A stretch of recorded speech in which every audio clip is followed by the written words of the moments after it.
Right, welcome back to the channel, everyone.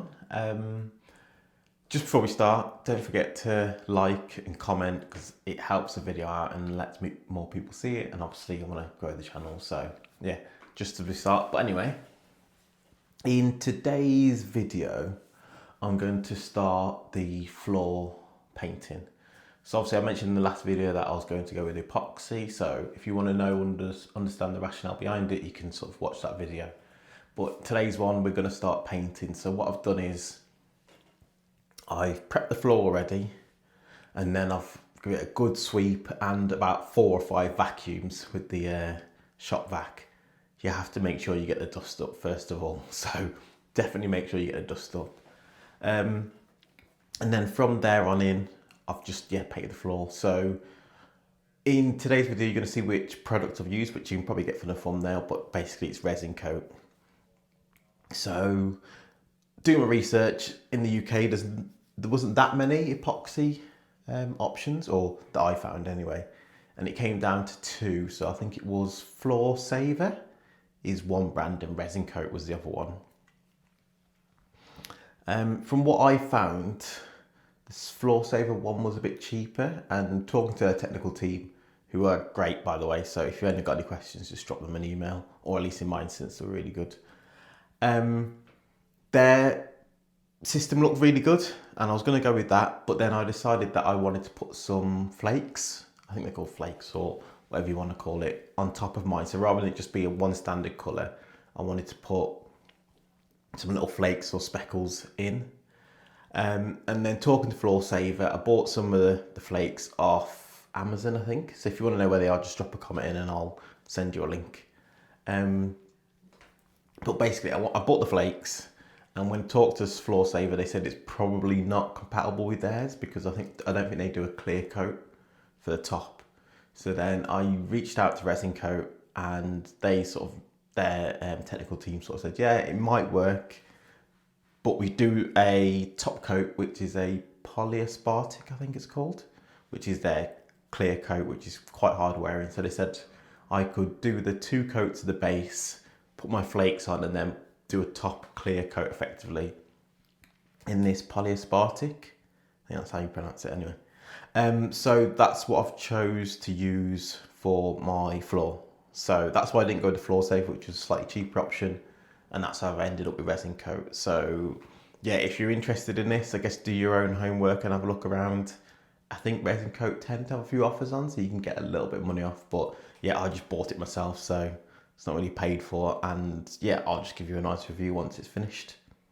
All right, over to the garage. Welcome back. This is, so this is the double garage before I've done anything. So you can see it's just your sort of standard double with 2 up and over doors.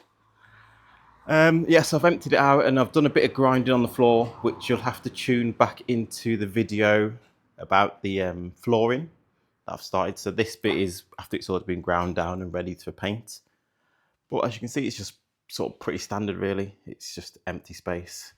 I've already boarded the loft and put a loft hatch in, which you'll have to tune back in on the other videos to see how I've done that. But this is effectively the space at the start because I got overexcited and boarded the loft before I did an intro video. So not the best, but you know, it's like you get carried away. So today I'm just about to start painting the floor. So this is the space just before I've started. So now that the floor is done, as you can see, it's all freshly prepped. I put some painter's tape down to effectively paint up to the threshold so I can have a nice crisp line. And then onto what paint I'm using. So as you can see, I'm using a Resincoat system. So my garage is just over 6x6. So I've actually needed 2 5 kilo tubs. So this is the first coat, which is the damp tolerant epoxy primer. It comes with instructions, that sort of stuff, but I'm just effectively mixing it on a bit of cardboard with the drill, safety equipment. So you've got your goggles, respirator, which I might not use because I'll be talking, paintbrush for cutting in, and then the 2 parts of epoxy. So the first stage is to, according to the instructions anyway, you mix part A for 2 minutes with the drill, add part B and mix for another 5, I think it said. And then you've then got to put it straight into a paint scuttle, which I've got here, just a cheap one that I bought from, I think, Tool Station, I think. And then my roller with the long extension. Now, one thing I would say is you can't use a standard roller, I don't think, if you're not getting them from Resincoat. Resincoat, yeah. I bought this from Tool Station, which is a special roller designed for epoxy. So that's quite good. So yeah, now I'm going to mix up the paint and get started. So hi everyone, so this is part A. As you can see, it sort of says, bottom of the instruction says to mix this one for 2 minutes with just on its own, and then add the damp tolerant one, part B, and mix for another minute. The idea that I'm doing here, because I've got 2, is to paint the first half of the garage, which you'll sort of see as we go around. And then I'll come back and mix the second lot, chuck it in a scuttle, and then do the final half of the garage. That's the plan. Let's see how it goes, because obviously once you start mixing this, you've got about half an hour to get it all done. So just going to crack on. So there might not be too much talking. It's just, yeah, get on with it. So, yeah.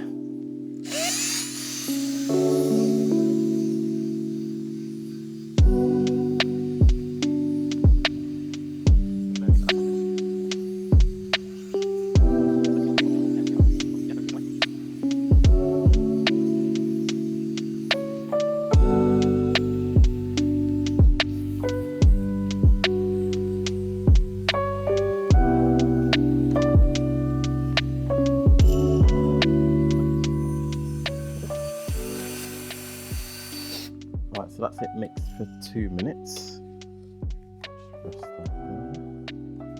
And then it says to put part B, for the whole of part B, straight in, and then mix for another minute. So let's go.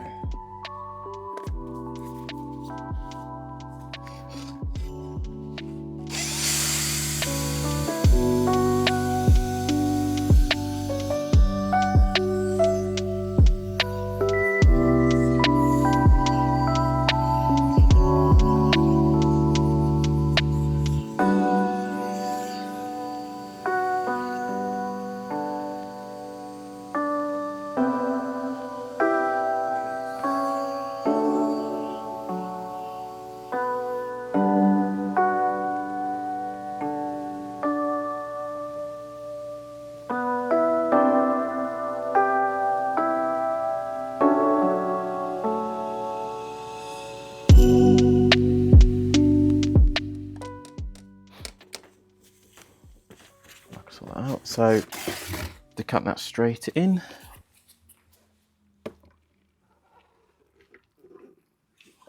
I'll leave a little bit in the tub just so we've got something to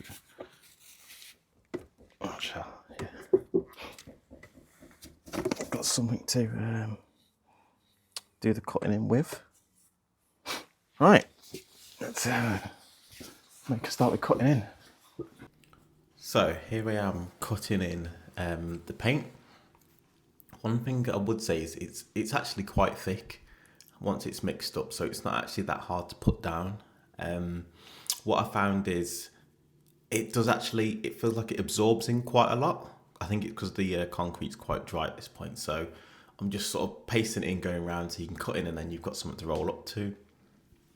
One thing I'm trying to do here is move quick, because obviously on the instructions it says it cures pretty quick, which it does, but I think you can probably take a little bit more care in terms of here. What I'm doing, I'm pretty much rushing just to try to get it down as fast as possible.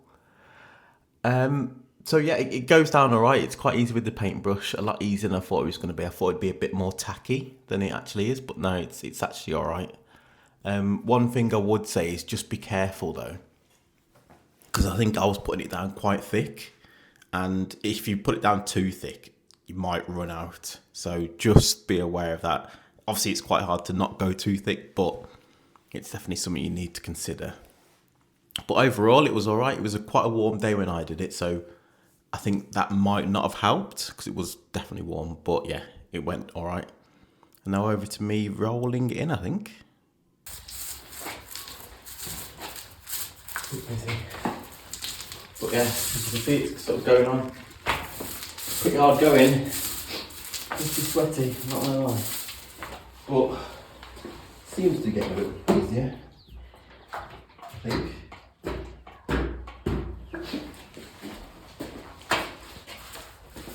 So yeah, you do have to actually, or at least with this roll anyway, push down a fair bit. Get it to spread evenly, but it goes alright.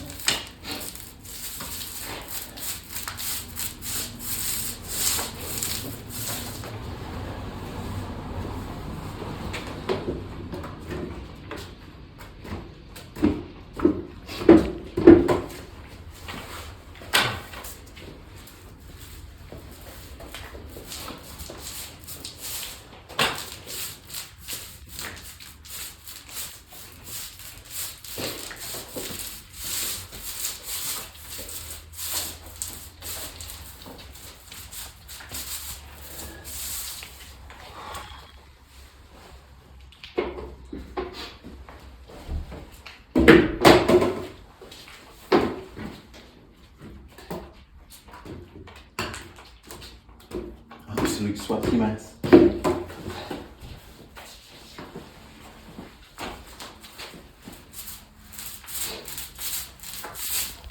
And the end result. So as you can see, it's all gone down. You can still see some of the grinding marks, but it's not too bad. One thing I will say, actually I'll come back to that. So yeah, it's gone down okay. Used both tubs, and as you can see, used it all. So yeah, not too bad.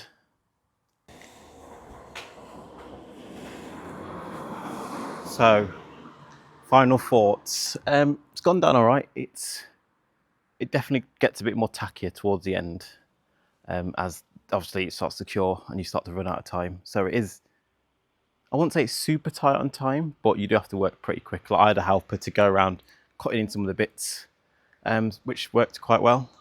One thing I would say is, so one thing I would say is it doesn't go that far. So if you put it on thick, as I sort of did, I think a little bit at the start, I didn't quite get halfway with one tub. So then the second tub, I did do it a little bit thinner, and I made it to the end, and then I had a little bit, so I recoated it. So yeah, all in all, worked quite well.